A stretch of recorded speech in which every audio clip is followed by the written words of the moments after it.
Thank you then, and good morning everybody, and apologies for my delay, held up in traffic, but at least here, and thank you for waiting. So first item is apologies. Sorry, not the preamble. The usual, please switch your phones off or put them on silent, likewise with your devices. And I remind you that we are being live streamed, so anybody joining from outside, please remain on mute. If you wish to speak, make it known, and somebody will remind me or advise me, and you'll be then invited to speak. Unless you are invited to speak, please remain on silent. So, item 1, apologies. We have 2 from Councillor Walwyn and Councillor Groves. And we're missing 2 others. I understand Dawn is definitely. Yes, but of course, I mean, she has a task to finish usually following this, so she's may well be preparing for that. No, she has messaged to say she's stuck in traffic. She's stuck in traffic too. Because she's got an item on today's agenda. Yeah, indeed. Okay, so we'll press on. Then item 2, then disclosable interests. Members are reminded that they must declare their disclosable pecuniary interests and other registrable or non-registrable interests in any matter being considered at the meeting as set out in Appendix B of the Members' Code of Conduct, and consider if they should leave the room prior to the item being considered. Further advice can be sought from the monitoring officer in advance of the meeting. Does anyone have such an interest to declare? No, thank you. Item 3 is the minutes of the previous meeting held on the 19th of January 2026. Are you content that I sign those as a correct record? Yes. Thank you. Public question time. We have 1 public question. Hello, John. Good morning. Welcome. You know the procedure by now, so when you're comfortable, read out your question, please, and then I will read the response. Thank you very much, Chair. Near the end of the performance monitoring report, Q3 2025-26, in the table listing all the exceptions, it is revealed that no less than 6 personal data breaches in Q3 were of the most serious level 3 and thus had to be reported to the Information Commissioner's Office. These were part of 52 personal data breaches in the 3-month period overall. Will the Chair be raising this concerning data for committee to discuss in today's meeting? It is curious that the report states a decision was made in September 2025 at an Igloo meeting to overhaul a failing internal cascade reporting system, but admits that over 4 months on, no report template to do so has been made. Does this shine a light on whether the Council is taking personal data security as seriously as it should? Well, thank you for your question, John. The first part very easily dealt with, and I'm sure members don't need my prompting to raise their concerns, having been made aware of it within the question, and thank you for that. The second part of the question does take a little bit more of a response, though, so I'll read that to you now. So in terms of the wider question, the Council takes its responsibility for information security extremely seriously.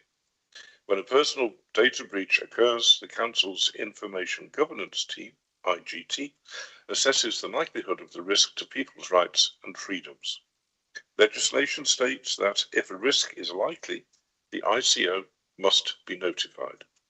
There is no formal framework for assessing the risk, and it can depend on the personal circumstances of the person affected. In all cases where the Council has heard back from the ICO, the Council has been found to have taken all necessary actions in response to the breach.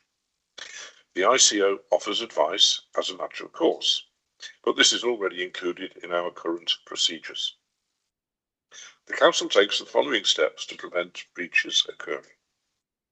All staff are required to undertake annual data protection and cyber awareness training, and in all cases reported the training has been completed and staff understand their role in protecting information. There is a procedure in place for reporting breaches. The new training introduced in December 2012 includes details of how to do this. Guidance is included on the Council's intranet. At the time an incident is reported, IGT look into the case and identify any actions that should be taken to reduce the likelihood of a similar breach happening again. The quarterly cascade from Igloo was one additional step that we identified could be implemented.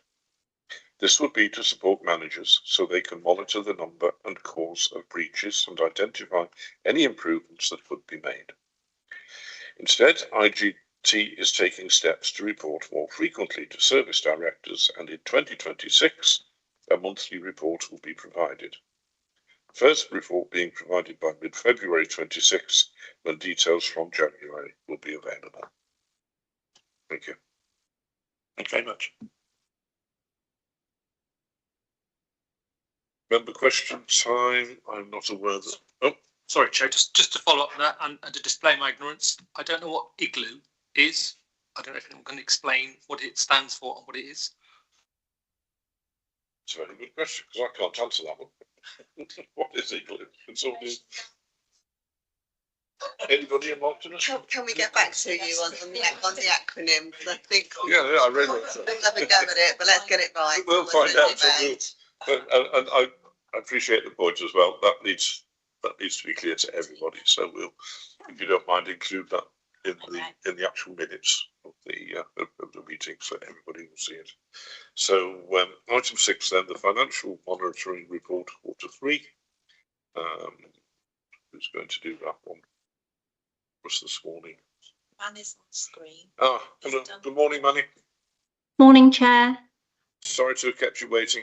No, not at all. No problem, Chair. I'm happy to take any questions on this, but Chair, it's the Q3 period 9 finance monitoring reports,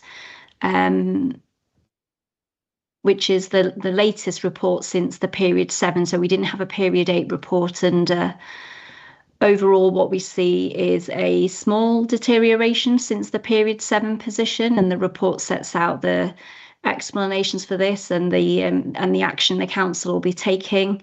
I'm happy to go through that if you wish, or just take any questions. I think we'll take questions if there are any. Yes, there seems to be a lot. Rosemary, I'll start with you. Thank you. Mine's a very quick one, Manny. Just about monthly monitoring. So we withheld month 8 monitoring to give us capacity for budgeting in your department, and I just wonder whether we'll be returning to monthly monitoring for 10 and 11. Chair, I can confirm that we will be. Thank you. Thank you. Yeah, thank you. Just 3 sort of questions. First one is a request which I raised at the audit committee on the risk table. Can we, as a general point, make sure those risks are linked to the strategic risks, so we know how things flow up and flow down, please? That would be helpful.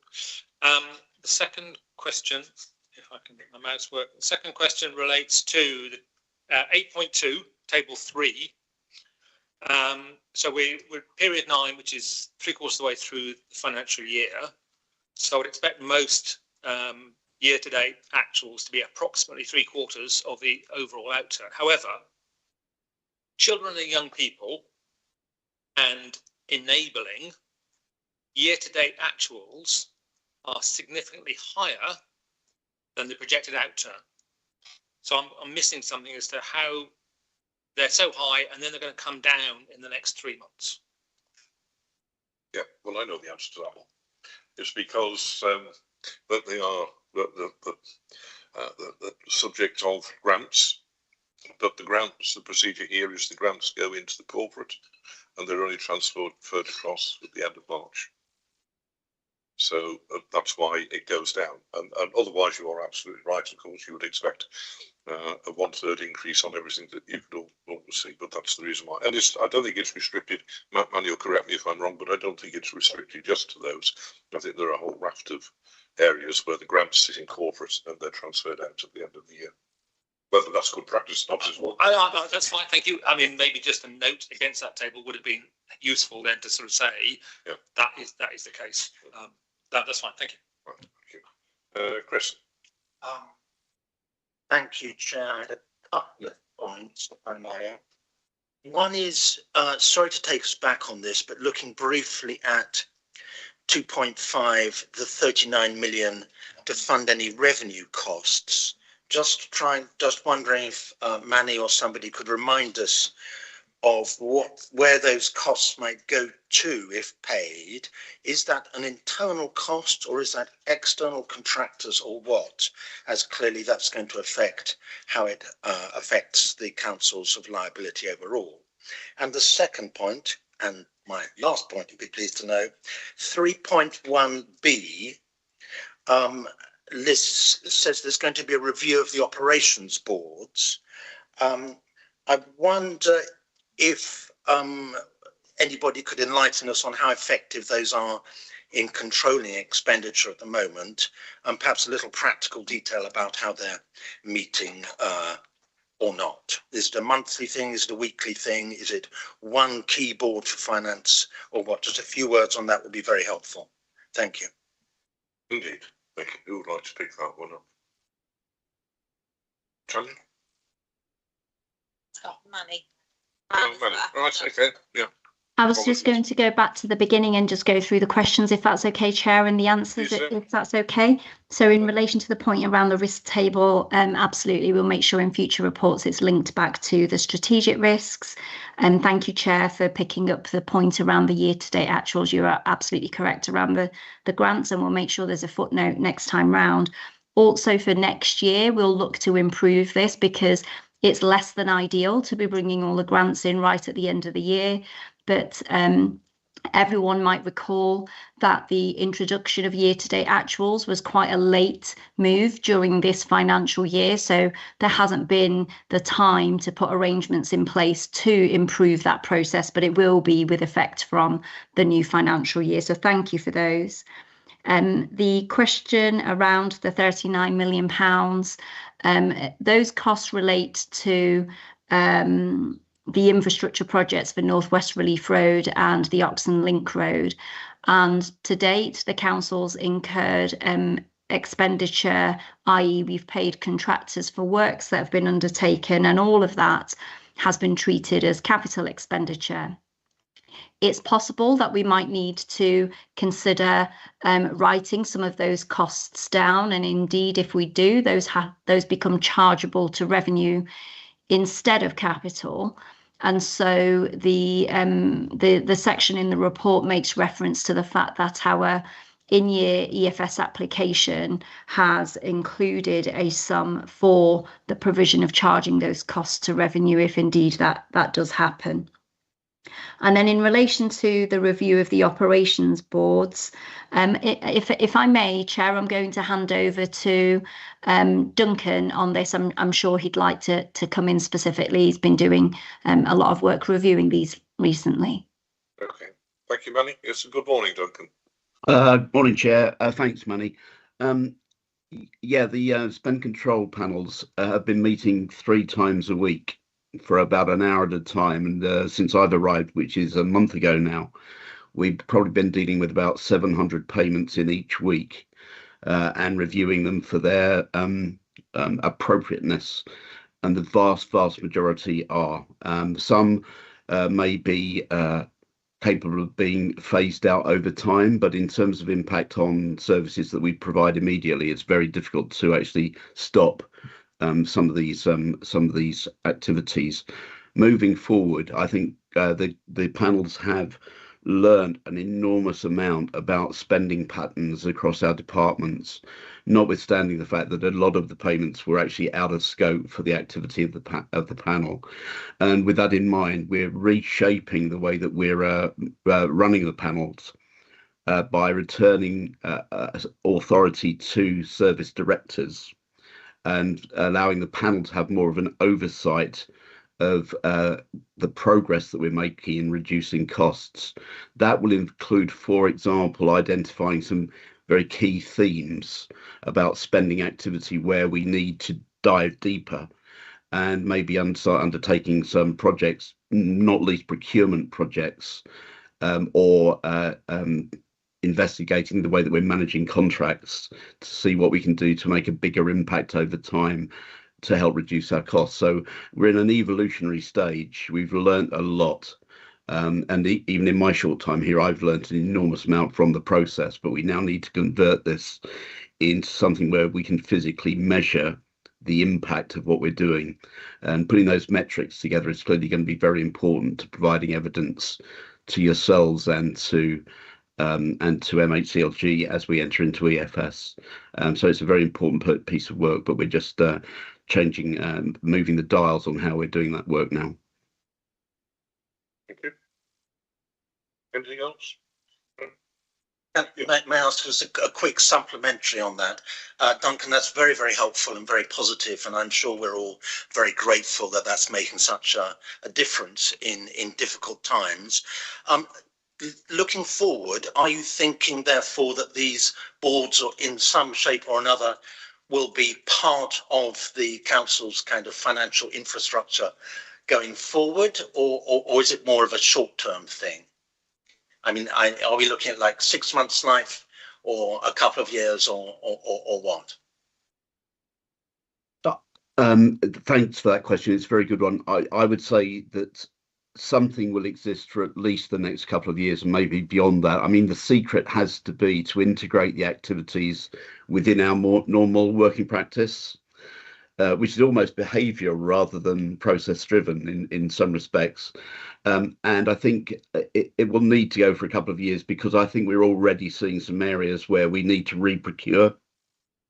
And reprocurements in themselves can take 12-18 months for big contracts. So I think it will be there for a while, but I would like to think it can be integrated better within reports like the ones you're seeing here today. And clearly the overriding target is to reduce the net costs of our service activities. So that can only really be demonstrated through budget processes, which will also need to be integrated within these panels moving forward. I hope that helped. Yep, thank you. That's very helpful. Thank you. Yes, thank you. But maybe that's something we should return to in the autumn to have a look, see how they're progressing. If that would that meets with nods all around the table. So we'll build that into our programme to have a look, sort of a half-yearly review of progress. It is. I think we've probably said enough on that. We've got a lot to get through. I'll keep that thought to myself. Item 7, then. Nobody wants to pick out anything? No, it's not a matter of approval. So item 7 is the performance monitoring report, Q3. Paul, good morning. Sorry, I didn't. Thank you, Chair. Morning, everyone. See you earlier. No, that's fine. Thank you, Chair. Morning, everyone. So this paper presents the performance position against the Shropshire Plan's strategic objectives as of Q3 of the current 25-26 financial year. Firstly, my apologies for the error in the title, which of course should say 25-26, not 24-25. So the report uses the key performance indicators, the KPIs, that are part of our overall performance framework to measure, drive and understand the delivery of our objectives. And this paper describes our position based on updated data against those indicators, as I said, for the reported quarter, which is October to December 2025. And that position is summarised succinctly in paragraphs 2.6 to 2.11 of the report in front of you. And as the report says, 36 measures have been updated with data. 7 of those are grey, and that means that they don't have a target set for various reasons. But of the 29 reported KPIs with targets, you can see the breakdown there. 69% or 20 of those KPIs are on or above exceeding their targets, or are rated green. 3%, just one KPI, I should say, amber rated, which means they're similar to their target. And then 28%, 8 of the KPIs are currently performing below their target, so therefore rated red. And the reasons for this are outlined in the additional information section of the report, which is section 8. And that section 8 provides a summary of the key improvements also, but also, as I said, gives information on those 8 red rated KPIs. Beyond the reporting performance, Chair, it's just worth noting paragraphs 7.5 to 7.6 of the report informs members of the intention to review the suite of indicators to ensure alignment with their new corporate plan, but also the forthcoming requirement to report against the Local Government Outcomes Framework, or LGOF as it's often referred to. Thank you, Chair. Yes, thank you. Before I open it up, looking at 2.7, with a lot of health indicators in that one, reading the descriptions, it occurs to me that a lot of those are things that are not particularly our primary responsibility, that we are being judged on work that's being done by others in a way.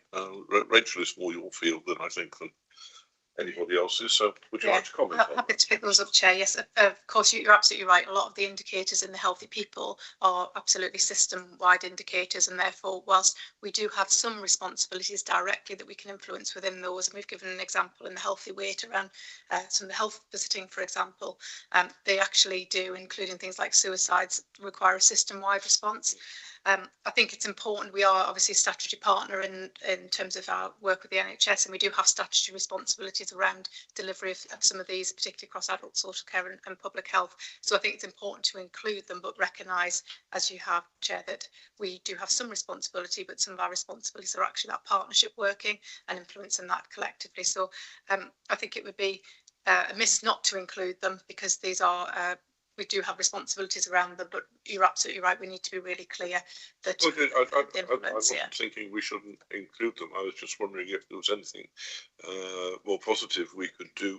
I mean, do these go to the health scrutiny as well? So these will absolutely go to Health and Wellbeing Board and Health Scrutiny. And I think what I'd draw your attention to is the two that are in there, the overweight and obesity, particularly in our young people, and suicides, which are obviously both a particular cause of concern. And I think you're right, there's some action that we are taking, and it's right that scrutiny would scrutinise the work that we're doing enough. But also, I think as a partnership, often those that are partnership indicators are often more challenging for people to address.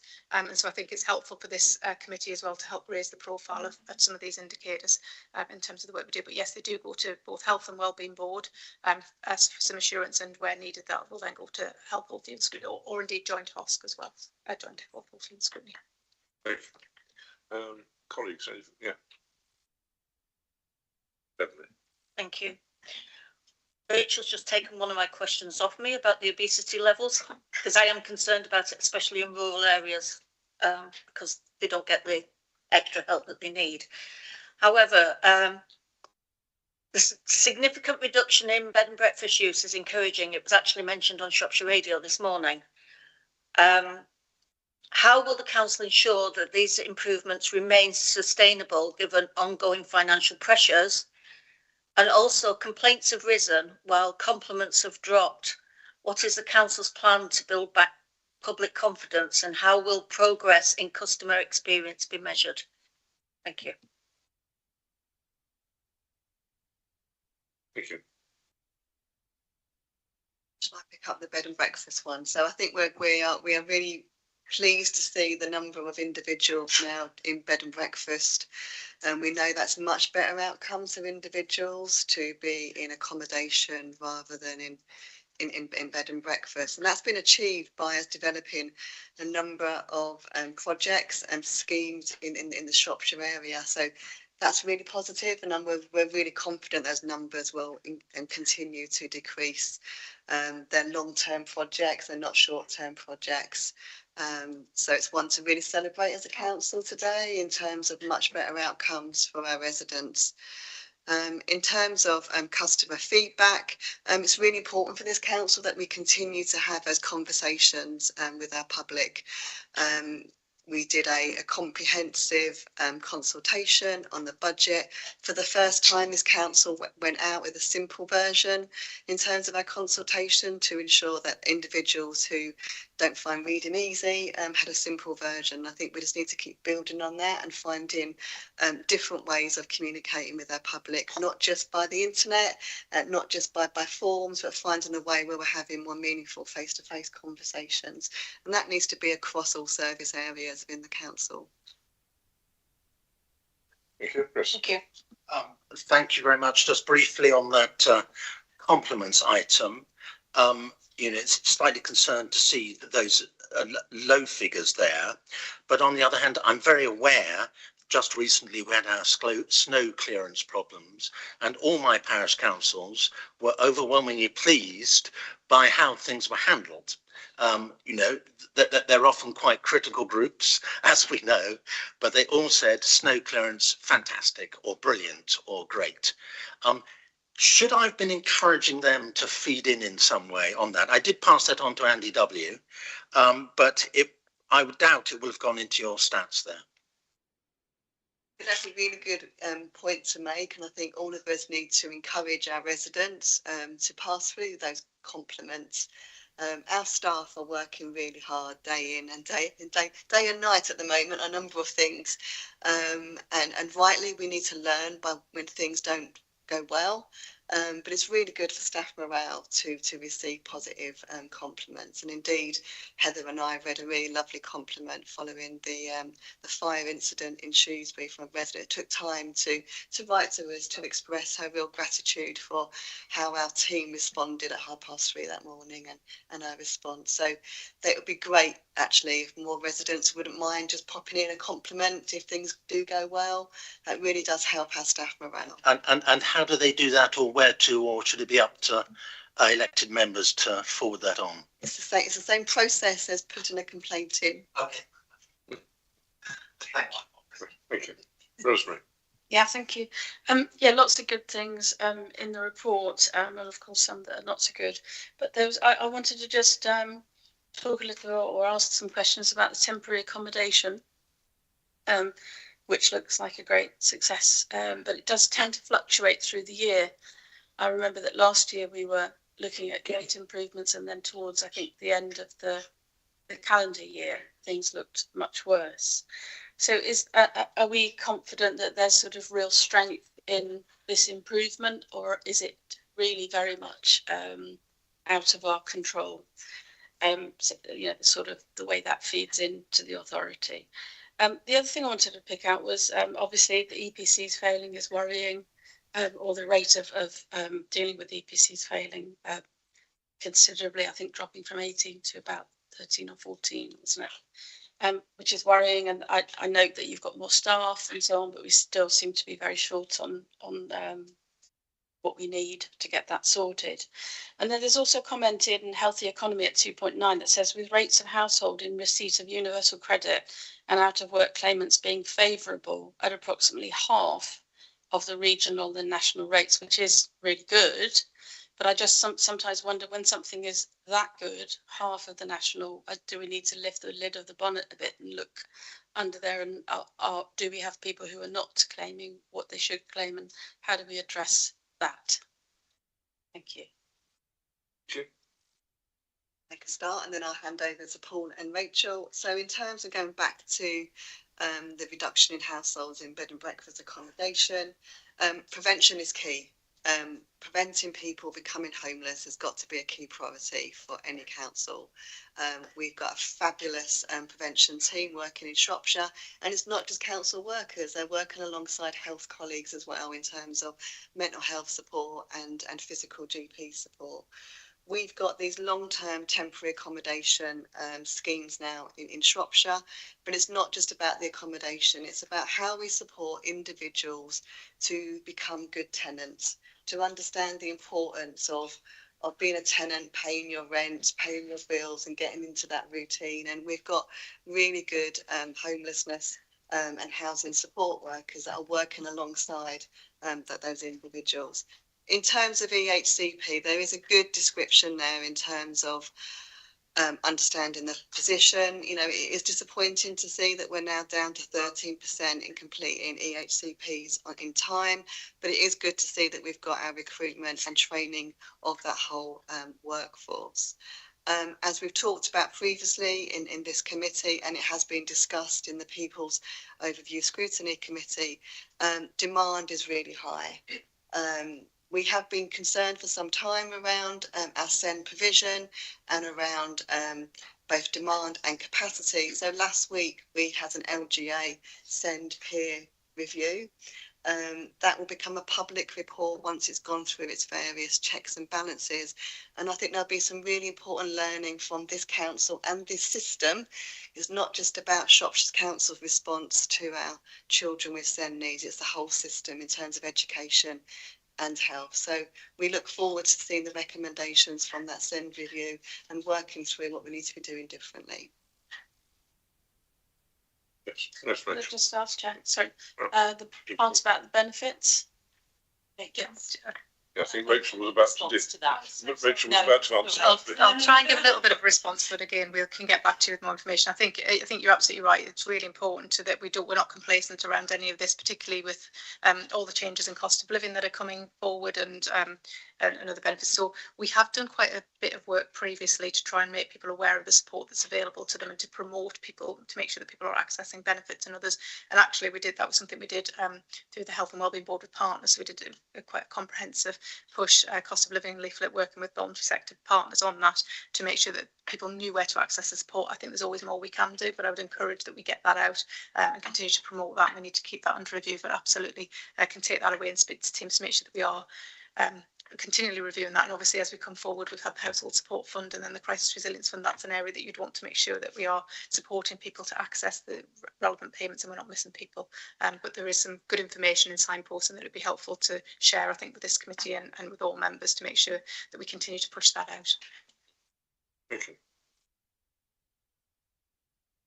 Yeah, thank you. Question on three metrics.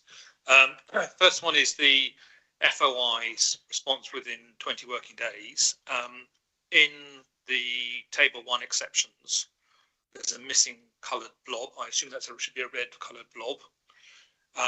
But if I look overall at the BI view, although it says it's going up from 55 to 63, in the Power BI dashboard, it seems to be going down long term.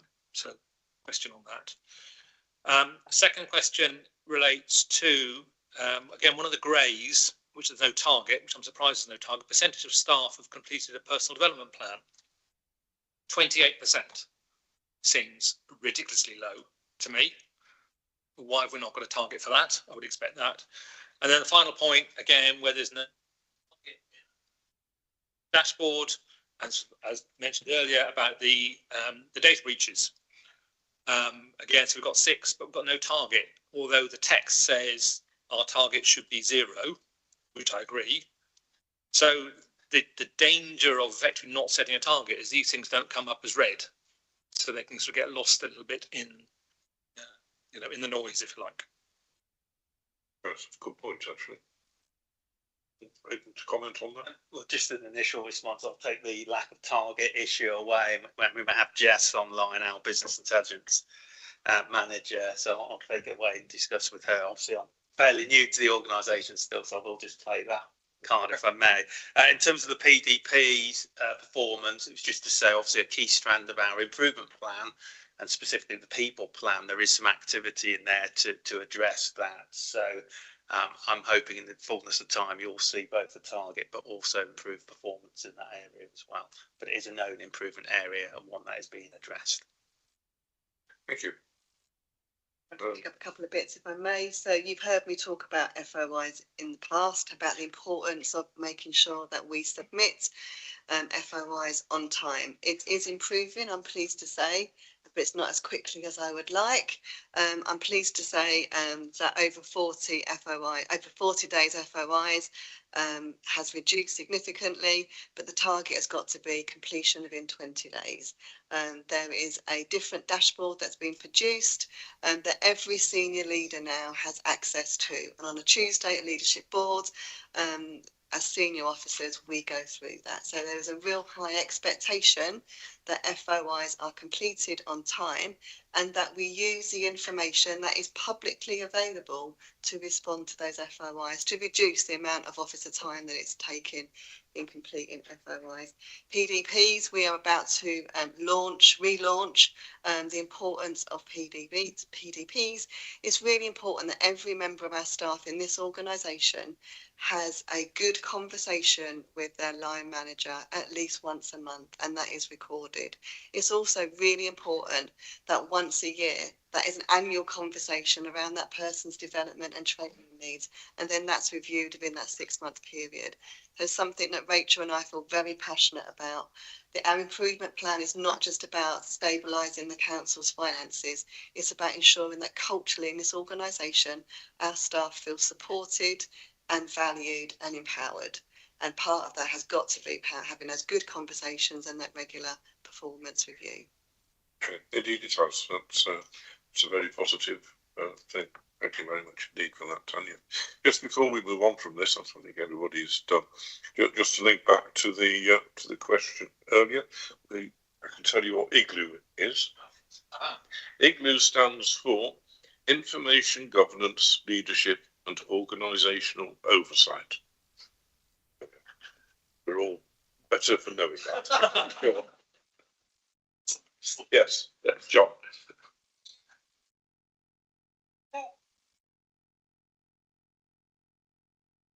Use my mic. I've noticed in 2.10 that you're on about agency staff and interim staff, and staff turnover rates have gone down. The staff are experiencing rising rates of sickness absence. Is there a reason, or have we got any data to show us why people are having more sickness, or is that something that there is no data for? I can start that off. I mean, I think you're absolutely right. That's something that with both Cabinet and with Leadership Board, we've absolutely picked up. This is the important thing about having these metrics. Tanya's just flagged our people plan and the importance that we place on our staff and our staff wellbeing. And so I think absolutely looking at these metrics, it's very helpful because we can keep a close eye on what's happening. We've asked for a specific deep dive on to understand this, but we do know that this is around issues such as stress levels, around obviously winter sickness levels. So there's a number of causes in that, but we've asked for it to have a deeper dive on that so we can understand that in more detail and make sure that the plans that we've got are aligned to that. You'll also know we've just undertaken our pulse survey as well. So again, we can take some of the feedback from that in terms of understanding those things that are impacting on our staff's well-being and their ability to, support them in their roles. So it absolutely back to what Tanya and Paul have already said in terms of the people plan, the work within that. This is one of our kind of key metrics. We understand some of the high level reasons for this, but we've asked to have a much more detailed understanding of that so we can make sure that our actions are the right actions and we'll prioritise in those areas. Okay. Anything else? Okay, so we'll move on. There's nothing arising from that requires a specific investigation. I don't think. Nobody's asked anyway. So we'll move on to item 8, which is the financial strategy. So Manny, please. Thank you, Chair. So, as you say, this is the financial update report on the draft 2026 budgets and our medium-term financial plan position.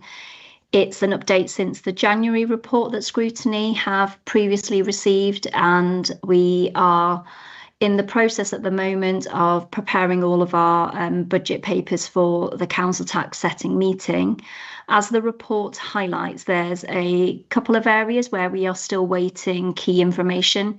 In fact, today we should be receiving announcement of the multi-year settlement, the final position for the sector. we're still waiting for that. And also we are still awaiting the decision on the council's EFS application. We're anticipating that to be in the next couple of weeks or so. It may or may not arrive in time for the paper preparation for the council tax setting meeting itself, but everything will be prepared on the basis of the council receiving EFS support in order to set a balanced budget at that meeting, and updates will be provided as and when they come forward. I'm happy to answer any specific questions, but as the report sets out, there aren't any real significant changes between the January and the February papers.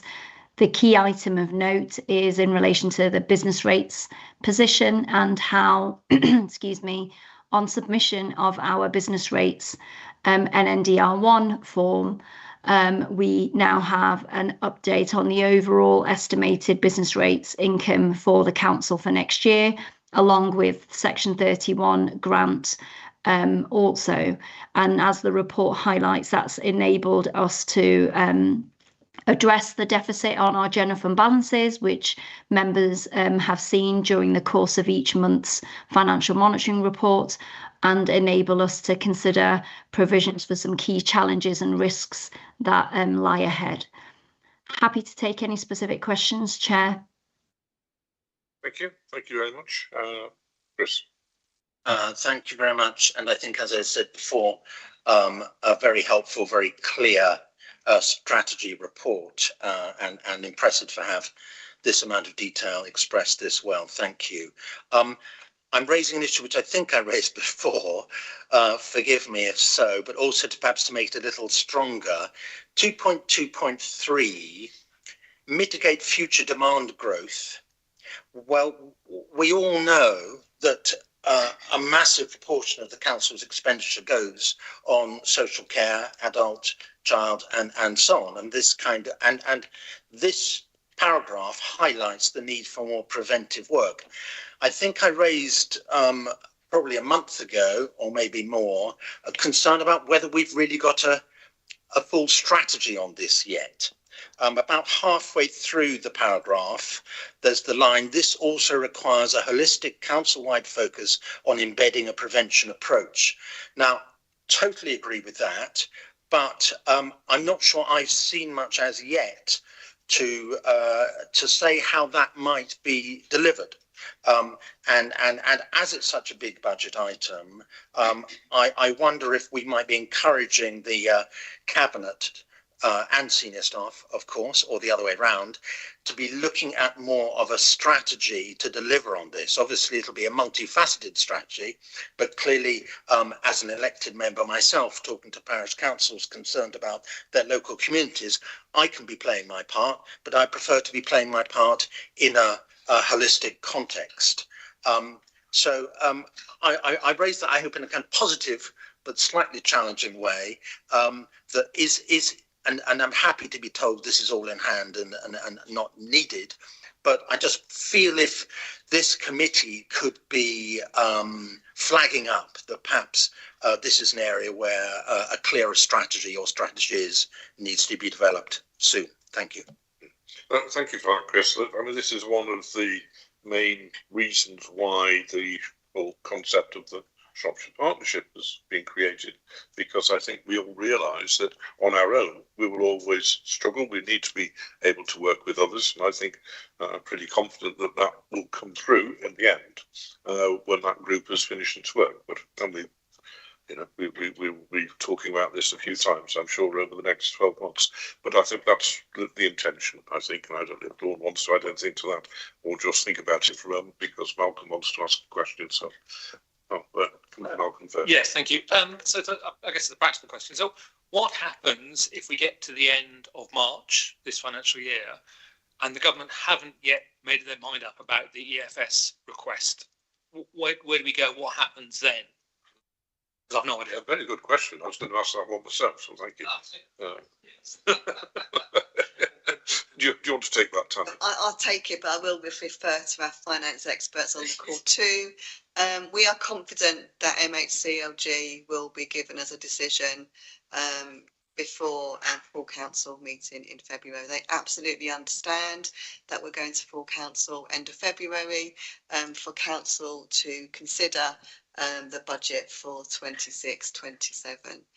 All councils have to sign off their budget by March the 11th. It's a legal requirement. Again, MHCLG are fully aware of that too. So I'm as confident as I can be sitting here in front of you today that MHCLG are aware of our timeline and the important. We're not the only council. We're one of 100 councils in this country that have applied for exceptional financial support.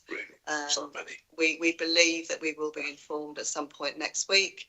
But just to reiterate, they absolutely are aware of our timeline. I don't know if. I just add to that, I'm sure Duncan will put me right, but actually if they don't, then we get commissioners who do. Yes, thank you. I think Duncan looks about. Yes, Duncan. That's absolutely right, Heather and Tanya. All of those dates and requirements are correct. To get to commissioners, though, we would be issuing a 114. But that would be absolutely on the basis of the government's failure to provide the EFS. Tanya's mentioned that we're confident that we will get that. We don't know for certain until we see the signature, but the indications are that we will. What I would worry about more is what conditions may be attached to that EFS, which is a complete unknown. But we had to move forward in the confidence that we will get the EFS, like other councils have in our circumstances in the past. Yeah, I feel yes. We're talking to MHCLG again later today, so that will be our next update on where we are. Okay. Anything else? Just to make the point around early help and prevention, it's been a key priority for this system for some time. It's a priority as part of our health and wellbeing board. The administration's key priority as part of their direction. In terms of our transformation and change programme, prevention has got to be the key fundamental area that both adults and children work on over the next few years. 26-27 is around us stabilising our budget, making sure we've got the right capacity to support our teams to deliver the essential services that we need to do for Shropshire residents. But also in 26-27, it's really considering what are those transformational plans to support us as a council in coming out of EFS. We know we're not going to do this in the next 2 to 3 years. This is a long-term plan. And I think that's really important that we also manage that expectation too. We want to do this right and not take those short-term decisions that perhaps we have done in previous years. Thank you. Rachel. Just going to build on Tanya's point because I'll put my public health hat on if I might for a minute. I think the first thing is to be really clear what we mean by prevention, because there's lots of different types of prevention. So that's the work we did with the Health and Wellbeing Board. So there's very universal prevention and then there's much more targeted prevention. And what we've started to do work on previously, and we need to continue to build on, as you do work across all of those areas. So I think there is an absolute point about when we talk about prevention, what do we mean? And it involves lots of different partners and lots of different agencies. I think that the other thing to flag, as Tanya's just said, is this doesn't happen overnight. Very little of it do you see the immediate impact. You see it takes a long time for some of this to come through, and it's a way of working. So I think I think which is why it's absolutely the right thing to do. We know it's the right thing to do. But across, if you look at all of our service areas, from adult social care, children's housing, we've already mentioned today, and some of the public health services, but across the board, it's an approach that you take and within specific services. So we have done some work on that. We are planning to do more work through our business and budget monitoring, but I think it's really important to be clear what we mean by that. So I think that comes back to your point about a definition, understanding what we mean and being really clear as set out in the new direction. As I think I just want to kind of flag that, and I think that's a bit of work that we are absolutely working on. It's got to be a critical part of our plans, but it's okay. Thank you. Yes, sir. I think we also forget that even the local plan has a really important role in all of this. The quality of our housing, how we build it, building regs that go alongside it. There's a huge range of different things. So this is really cross-cutting. So it's not a piece of work that's going to get done overnight. but it is doing it correctly as we go along. And certainly we must remember that when we're looking at the local plan, because it has a significant role in whatever we're doing in prevention, whether it's extra care housing, whether it's making sure that ordinary housing that's being built can be converted so that people can stay at home. It's got, and you can just look across the board. It might even come down to highways sometimes. Yeah. Thank you. Duncan, you want to say something? Thanks, Chair. I'd just like to reinforce Tanya, and I think Heather's point as well about capacity. I certainly in my career cannot recall such frantic activity across services, and particularly across social care, children's and adults, in providing a flood of new demand in a market where prices are going up way above CPI, with no reaction from government to actually contribute towards those costs. So I think the point about strategizing the future is so important, and that's the work that both Tanya and Heather have mentioned. But I just point out building those strategies, one in the context of how frantic the day-to-day job actually is, and also these completely unknown moving parts from the role of government through the role of the NHS and other stakeholders involved in the process. They're real unknowns, so the strategizing is very, very difficult at the moment. But that doesn't mean that we should not move towards more preventative kind of system. But we'd still need the money to pay for what is being demanded from us in the short to medium term, and that remains an issue, and is what you'll find in years 2, 3, and 4 of the MTFS. Thank you. Categorically, I want to support a number of the comments that were made, and we have got to, as a council, get a handle on demand and prevention, and this is certainly something that the partnership working group, now that it is refocusing, is going to be looking on. There's already a lot of good work happening within the council, but it's now trying to pull all of that together to best benefit, because we are genuinely between a rock and a hard place. You know, just pick one number on there, and inflationary growth is 14.8 or 14.9 million. Well, you know, if the administration go with a 4.99% council tax increase, that's only going to give us another 10 million. So we're already going backwards. So, you know, this partnership working, demand management is absolutely key going forward, because as they've said, you know, we're not getting extra money. We've got to find new ways of doing things. Thank you. Indeed. Thank you. Heather. The interesting thing is we can only go with 4.99% without having to go up to consultation, unless the government gives us guidance that we can. And the consultation costs a huge amount of money, and then people vote against it. So, and you can understand why they would. This is a significant issue for us. But yes, there is a huge gap in all of that. And we must remember, of course, that inflation within a council is not the same as the inflation that the general public have. It is significantly different because of the ways things work within councils. So all of those things come back to bite us. And indeed, I see Worcestershire having exactly these problems on Sunday Politics yesterday. Yeah. And life isn't made easier by being very rural either. And it's I just can't get my head around why MHCLG do not consider that it's a particular issue. It's just mind-blowing, isn't it? But they don't think it makes any difference. Anyway, and no more on that then. We will move on. Thank you, and good luck with that on Wednesday. Oh, before I do move on, actually, Councillor Evans, good morning. I've just spotted you on the screen. Is there anything you want to say before we move on? Thanks, Chairman. You caught me napping there.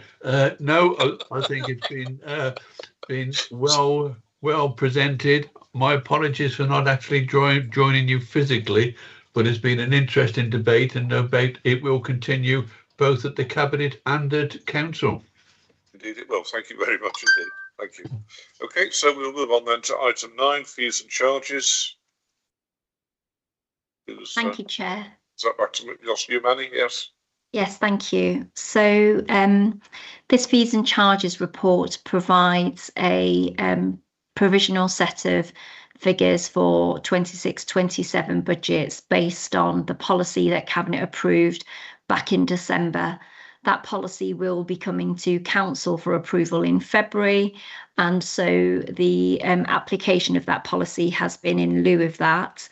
There are schedules appended to the report which show the comparative fees and charges for 26-27 to the current year's position.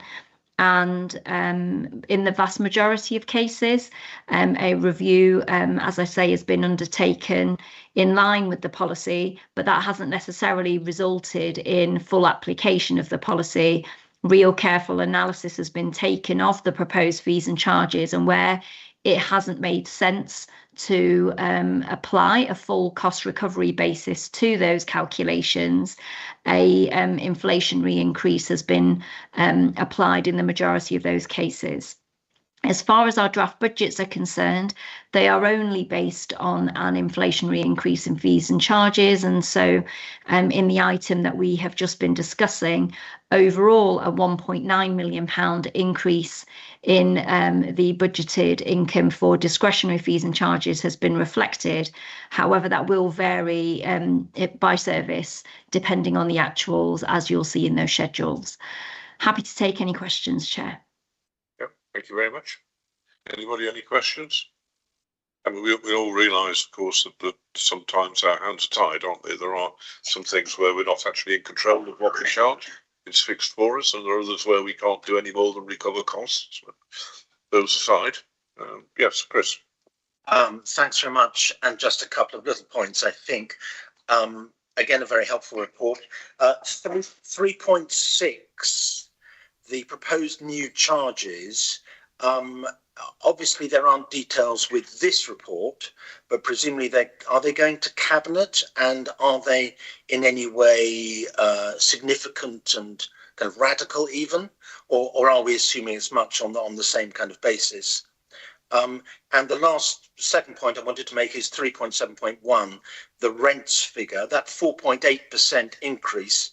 That's presumably based on a standard formula, is it, from CPI or whatever? Thank you. Thank you, Chair. If I take the final question first, yes, that's right. It's the rents for our social housing is in line with the government guidance, which reflects an up to CPI plus 1%, and that's the basis proposed in these draft papers.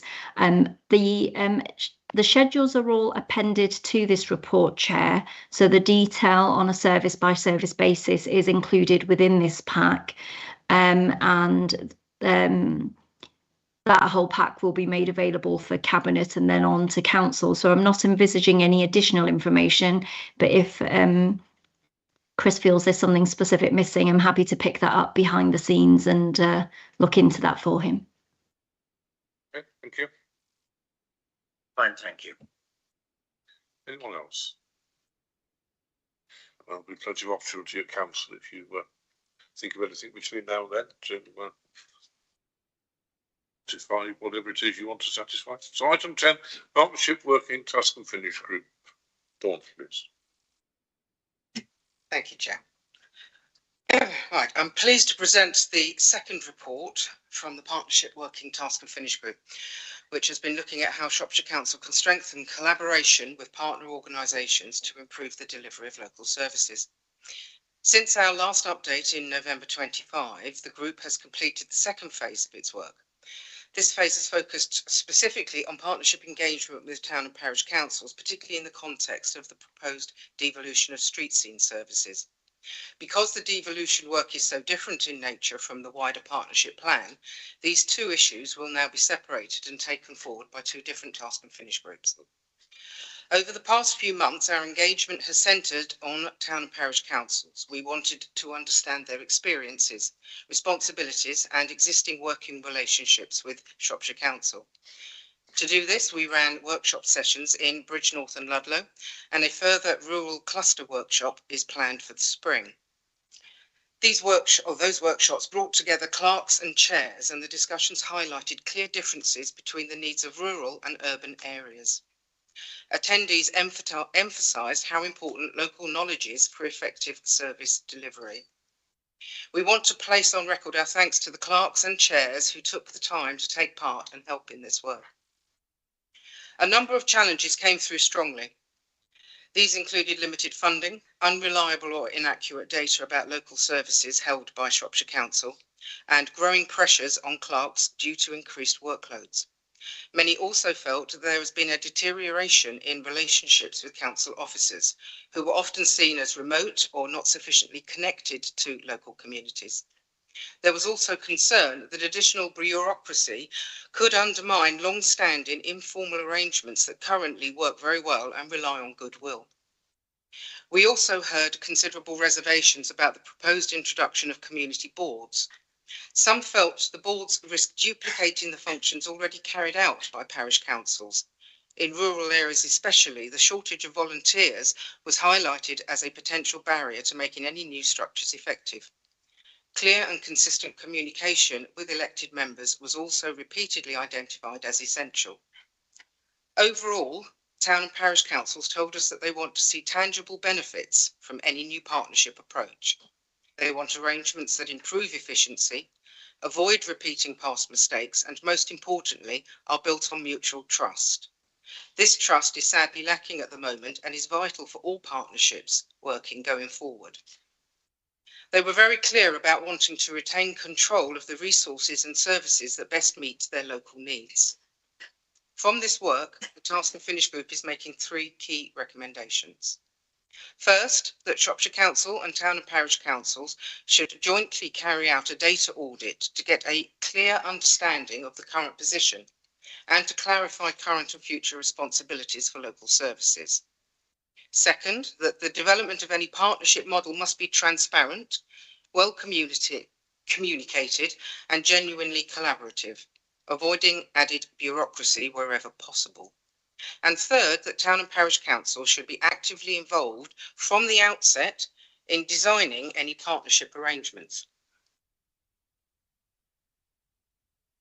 Looking ahead, the refocused partnership working Task and Finish Group will begin mapping all existing partnership arrangements across the council. We know that there are many positive examples already, particularly in health and social care, and understanding these will help us identify best practice and build a more coherent approach to partnership working across the organisation. Thank you, Chair. That concludes the report. Thank you very much. There are some recommendations here, aren't there? Are you formally moving those in presenting the report? Yes. And I'll formally second them, and we can discuss it. So Heather, you indicated. I think that most of us who've been councillors for any length of time have understood exactly where we are with all of this, and building trust with towns and parishes is going to be quite a difficult issue. I think we're on the path. Yeah. We've had 16 years where progressively that relationship has broken down, and therefore changing the way the council works and also the way towns and parishes understand it. But it isn't just about towns and parishes. There are a number of other partners that we need to work with as well across this is a fundamental issue. I really welcome these recommendations because it's this that we can build an action plan on to make sure that we put those things in place. Community boards, and I don't like that term, is something that the government is also beginning to work on. But where we've had them in the past, which were then taken to pieces, area committees and so on have worked very well where you've got good officers. So actually we're doing quite a lot of work around how we can put those in place and make sure that across areas we get funding with health and us and so on in place, but that towns and parishes will understand, especially out in the rural areas, how that all works. But it's a big piece of work, and it's taking our other partners with us, which isn't always as easy as we would expect. I think the single point of contact for towns and parishes is really important. At the moment, when a clerk asks a question, it disappears into a black hole quite often, but also working with SALT, because SALT is the organisation that does represent all towns and parishes, and we need to make that communication much better. So there's lots here to work on and have an action plan around. We are a council with a capacity issue at the present time, but this is really important to us, because if we don't get this working properly, we won't make the most of the funding we do have, the capacity we do have. And indeed, when one of my parishes just trying to think, last Wednesday suddenly decided they wanted to start putting out a contract to dig out ditches and so on, which we don't do anymore. It's not our duty, and we haven't done it properly for a very long time. We need to have a proper relationship with the council so that they can do that, and they can do that legally and safely. So all of those things are good for our communities, but it's a vital part, this, and further work that you do will also be built on to make sure. I think we knew a lot of this, but we now have proof of a lot of it to move it on. So thank you very much. I think that's absolutely right. We did, or we thought we knew, and it's nice to be proven right. Well, you're absolutely right, and there's an awful long way to go yet. But I think what's been done so far is a credit, really, to yourself and the people on the task and finish group. Really grateful for everything that's been done in regard to that. Do you want to say more? Yeah, if I could just make I think quite an important point. The recommendations from our first report back in November were all accepted.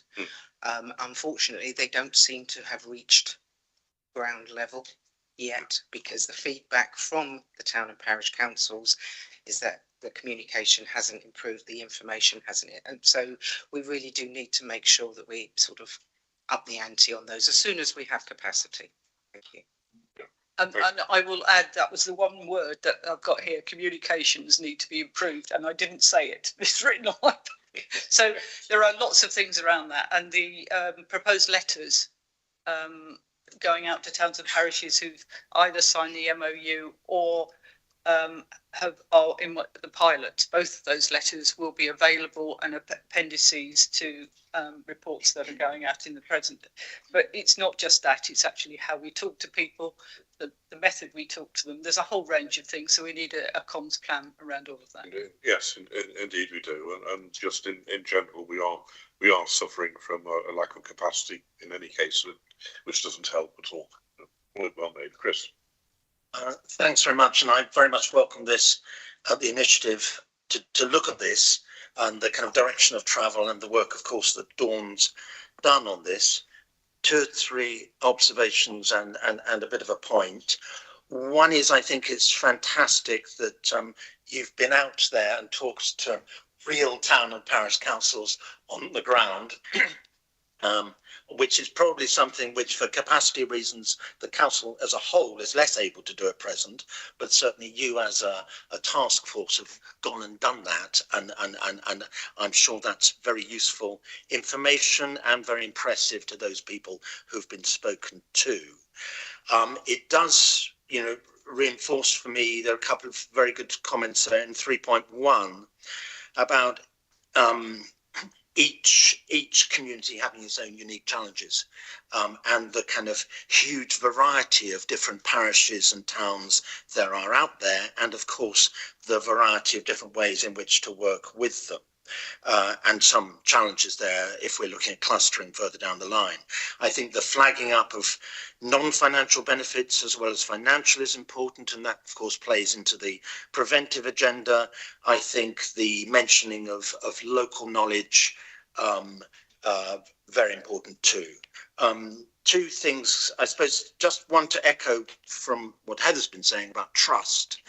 Clearly councils have been pushed to outsource over the years and to work more and more on a contractual basis, which has made sense in lots of ways. Working with parish councils, it feels that though some may do a bit of contracting, others are going to want to work on much more of a trusting basis. And that seems to me a bit of a challenge of one's trying to build that trusting relationship between a small parish council and a big local authority, unitary authority. And so there's some challenges. So I think the trust is absolutely right, and trying to build that. I guess my last point, in terms of recommendations is whether going forward you feel there's a need to look perhaps a bit more at the training implications internally within the council, because most of these points about town and parish councils, what they do, what they don't do, are absolutely right points, and the kind of working with. But is there something, a bit of work that needs to be done about how town and parish councils fit into officers' mindsets here, and to help equip them to be better at understanding how those town and parish councils work, and how to get the best out of those relationships? Thank you. I think that's a very good idea. I think the committee will need to decide whether that's a priority and therefore focused into the new task and finish group focusing on the devolution, or whether it's actually more significant for the overall partnership programme going forwards. But it is important. They do not feel heard. They do not feel respected. We needed flak jackets when we actually went out. But they need to be listened to. These people matter. You know, they're doing what they're doing for nothing, and they care deeply about their communities. So we do need to recognise and respect that. Thank you. Yeah. Thank you. To that, in the past, every place plan area, and don't start me on police plans, had an officer that those parishes in a particular area really got to know, and if they wanted advice and so on, they do, and that is what we need to recreate. Yeah, absolutely, and we are looking at all of that. Yeah, absolutely right. We can't undo what's been done, but really they should never have been got rid of in the first place. But there we are. Okay. Yes, I think just following on those points. So Priest is very rural, 3 parish councils. I think there's a bit of scepticism, cynicism, whatever, on this, and I think as all the points have been said. You know, somebody said, you know, why should we as unpaid volunteers take on the role that the paid professionals should be doing? Yep. Which, you know, try and get over that mindset. I think the other point, just what we want to try and prevent doing is effectively rebuilding district councils by, you know, by stealth, building that sort of interim third tier that we don't want. Oh yes, indeed. That's not shouldn't be the direction to travel, because that would not be helpful at all. Thank you. Charles. I've got 6 parishes that I look after, and it seems to me that every single one is so different from the others. It's hard to think of a plan which would fit in easily with all of them. But in one parish, they are very, very keen to get involved. They'd like to take on some of the contracts that the council does, because they feel they could do it better and cheaper locally. That seems to be an ideal candidate. Some of the others are simply not interested at all. They don't think they have the skills or the time to get involved at all. I think it's going to be, the framework is obviously necessary, but I think it's going to be a very, very difficult plan to implement, particularly in a cost-effective way. We'll end up with possibly with several council officers required to manage the councils, which is not exactly going to save money. But to start with, I think would it be useful, I think, to identify the sorts of things we think parishes could do on a specific basis. Talking to one parish, and they said, well, we have people come around and clean the signs, or we could clean the signs, road signs, or we could mow the grass, or we can clean the ditches. One parish council actually does that, organise ditch clearing, others don't. But if we could start off by saying, well, here are the different functions that the council does, which we would like to consider, I was going to say offloading, perhaps that's not the right word to use, but distributed locally. How many different functions are there that we could usefully send out to these parish councils? And I think if we had a list of those, and we could say to the parish councils, here is a specific list of functions the council does, would you come back to us and say, which ones do you think you want to discuss with us, and go from there? Thank you. Yeah, funnily enough, you talk about the signs. That was one of the first things that triggered all this, because somebody was complaining that there was a road sign, a speed limit sign, I think it was, that was totally obscured by foliage. They couldn't get anybody to come and do it. So somebody went out with the pruning shears one night and just cut it all down. And that was really what started all this off. Dawn. I think that feeds in perfectly to recommendation 1, because it came up repeatedly that I know officers have tried very hard to pull together the data that they've got so that we could present some to clerks and chairs, but there were many inaccuracies, and people would be looking, well, that's in Clibbury, that's nowhere near me in Clavely, for example. You know, well, we already cut that. They've never done that. That bin's not there anymore. So, and this is where recommendation 1 came from, that there needs to be a proper detailed audit, joint audit between the parish councils and the officers to understand the current position, because we're not clear on the current position. You know, they've got very, very different perspective, the officers and the parish councils, on who's doing what and when. So, you know, we need that proper starting point, and then, yeah, that's when we start deciding, well, we're going to do that and we'll take that bit on. So, you know, but that's stage 1. Yeah. Thank you. Anything else? So just to come back on that, there's also, we are working through at the present time what a basic level of service is that we will be delivering. So this is not charging twice for things. This is Shropshire Council will pay for this. But actually, if you want more than that, if you want your litter bins emptied more often or whatever, then you can enhance that. So that's part of that. So the basic level that the Shropshire Council can afford to do, and that's what we will have to be doing for the improvement board. And we haven't said much about the improvement board today, but it is sitting there and looking at what we're doing. So the basic level is part of those negotiations that certainly we've seen in the pilot scheme, certainly with Shifnal and Shrewsbury and beginning in Oswestry and so on.